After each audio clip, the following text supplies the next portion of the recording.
రాజ్యాంగాన్ని శాసనాలను అనుసరించి ప్రజలందరికీ న్యాయం చేకూరుస్తానని దైవ సాక్షిగా ప్రమాణం చేస్తున్నాను.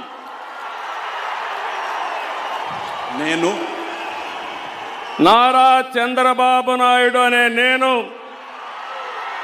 ఆంధ్రప్రదేశ్ రాష్ట్ర ముఖ్యమంత్రిగా నా పరిశీలనకు వచ్చిన లేదా నాకు తెలియవచ్చిన ఏ విషయాన్ని నా కర్తవ్యాలను సక్రమంగా నిర్వహించేందుకు అవసరమైన మేరకు తప్ప ప్రత్యక్షంగా కానీ పరోక్షంగా కానీ ఏ వ్యక్తికి లేదా వ్యక్తులకు తెలియపరచనని లేదా వెల్లడించని దైవ సాక్షిగా ప్రమాణం చేస్తున్నాను.